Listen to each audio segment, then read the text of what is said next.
নমস্কার। এই যে ফিগারটা, এটা একটা স্কোয়ার। এই যে স্কোয়ার, এই স্কোয়ারটা কত স্কোয়ার আমাদের দেখি ইঞ্চে দিয়ে করা আছে, মেজার করা আছে। এই যে 1 2 3 4 5 6 7 8, এদিকে 8, এদিকে 1 2 3 4 5 6 7 8। তার মানে একটা স্কোয়ার যার সাইডটা 8 ইঞ্চ করে, এদিকে 8 ইঞ্চ এদিকে 8 ইঞ্চ, এইভাবে যদি সাইডগুলো থাকে তাহলে এটার আমাদের এরিয়া কত পেয়ে যাব, ক্ষেত্রফল 8 ইন্টু 8 64 স্কোয়ার ইঞ্চ। তাহলে এই যে স্কোয়ার, যেটা এই স্কোয়ারটার ক্ষেত্রফল হয়ে গেল কত, 64 স্কোয়ার ইঞ্চ। এইটা থেকে আবার আমরা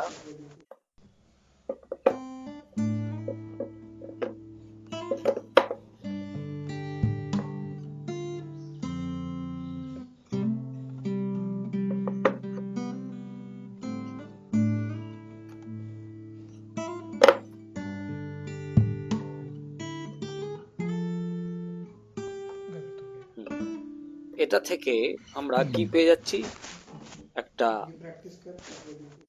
আয়তক্ষেত্র, যেটা হলো রেক্ট্যাঙ্গেল। এই যে আমরা একটা রেক্ট্যাঙ্গেল পেয়ে গেলাম।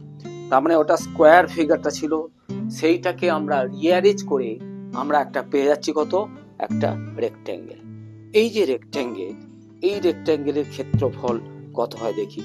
তাহলে ওই স্কোয়ার থেকেই আমরা কিন্তু এই রেক্ট্যাঙ্গেলটা এনেছি। তাহলে এই রেক্ট্যাঙ্গেলটার ক্ষেত্রফল কত হয়ে যায় কাউন্ট করে দেখি। এই যে এদিক থেকে করি, 1 2 3 4 5 6 7 8 9 10 11 12 13। তাহলে এই দিকটা কত হয়ে গেল, 13। আর এই দিকটা কত, 1 2 3 4 5, এদিকটা হলো 5। তাহলে এই দিকটা হলো আমাদের 30, এদিকটা হলো কত, 5। তাহলে এইটার যে এরিয়া হয়ে যাবে, দিস ইন্টু দিস হয়ে যায়। তার মানে কত, 13 ইন্টু 5 ইকুয়াল টু কত হয়ে যাচ্ছে, 65 স্কোয়ার ইঞ্চ। তাহলে প্রত্যেকটা স্কোয়ার ইঞ্চ, সেই জন্য 65 স্কোয়ার ইঞ্চ। তাহলে আগে আমাদের ছিল যে যখন স্কোয়ার ছিল, বর্গ ছিল, তখন ক্ষেত্রফল ছিল 64 স্কোয়ার ইঞ্চ।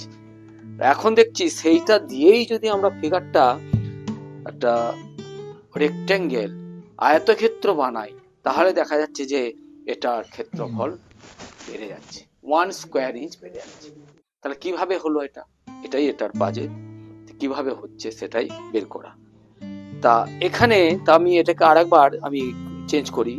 তা এটা যখন আমরা আবার রিঅ্যারেঞ্জ করছি, তাহলে আবার কিভাবে স্কোয়ার পাচ্ছি আমরা দেখে নিই। রিঅ্যারেঞ্জ করলে